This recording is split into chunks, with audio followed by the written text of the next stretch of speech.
Imagine losing everything you've worked for in a single crushing moment. That's the feeling of ultimate failure, a paralyzing weight that sinks you deeper than quicksand. This isn't just a story about pulling yourself up. It's about how a young man learned that the pain of rock bottom isn't a tomb, it is the most powerful fuel you'll ever find. This is the tale of Tom, his wife Sarah, and the one simple step that turned despair into destiny. Tom and Sarah were the kind of couple everyone admired. They had poured their life savings, countless late nights, and boundless optimism into opening a small, innovative tech repair shop. But after a disastrous market shift and a series of bad investment decisions, the dream collapsed. The shop closed. The debt was suffocating. Sarah was worried but supportive. Tom, however, was consumed by a crippling shame. He didn't just feel like a business failure. He felt like a failure as a husband, a partner, and a provider. He couldn't eat, he couldn't sleep, and most importantly, he couldn't look Sarah in the eye.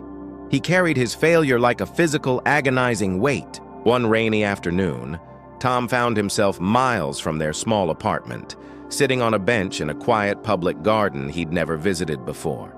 He was staring blindly at a beautiful, ancient oak tree when an old man sat down beside him. This was Ben. Ben was easily in his 80s, with eyes that held a lifetime of lessons and hands worn smooth by work. He didn't speak immediately. He simply watched the rain hit the fountain. After several minutes, Tom, desperate for any distraction, finally spoke, his voice hoarse. "I don't know how to move. I feel like this weight, this pain, it's going to keep me stuck here forever." Ben gently turned to Tom, his expression kind. "The pain, Tom? That sharp, hot feeling in your chest?" Tom nodded, biting his lip. "That feeling is not a weakness, son. It's a massive source of power. It's just misdirected." Tom scoffed. "Power? It feels like the opposite of power. It's paralyzing me."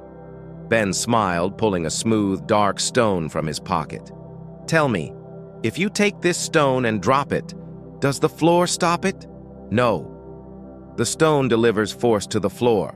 The force doesn't stop, it just changes direction. Your pain is the same.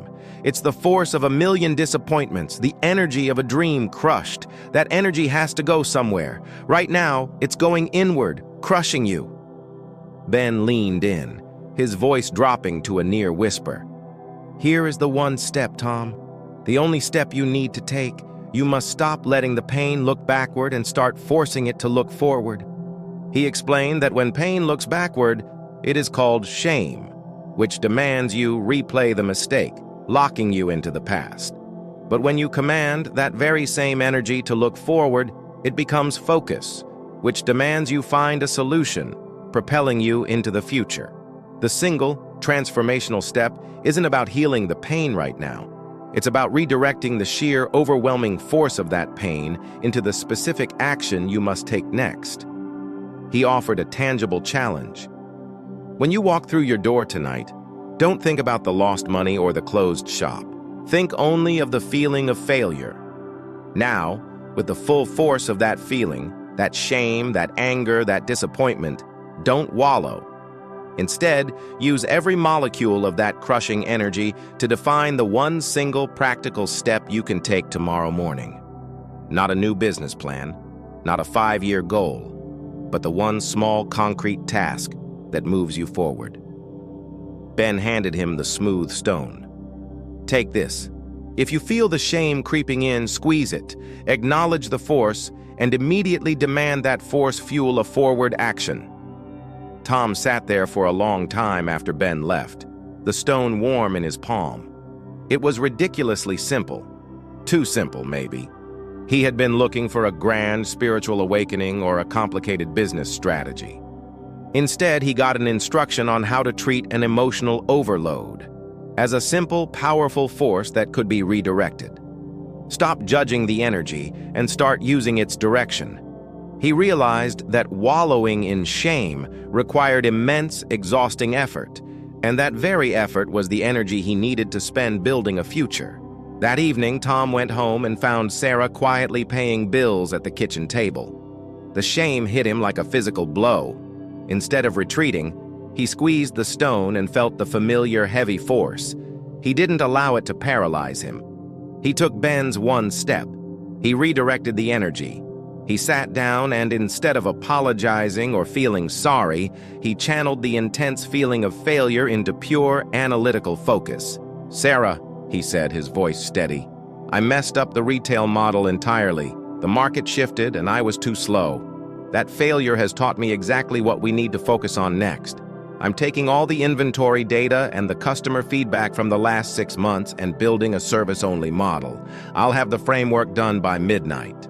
It wasn't a sudden, magical fix, but it was the single, powerful shift Tom needed. He didn't waste another hour on guilt. Every time the shame tried to drag him down, he squeezed the stone and converted the emotional energy into concentrated effort. Research, coding, networking, and planning. The force that had nearly destroyed him became the relentless drive that ensured his new, small consulting business, run entirely from their apartment, would not fail. His pain didn't disappear. It became the constant, sharp reminder of what he had to prevent, and therefore, what he had to build. Within a year, Tom and Sarah weren't just solvent, they were thriving. Tom's consulting work, built on the brutal lessons of his first failure, was successful and stable. He often looked at the smooth stone on his desk. The lesson remained.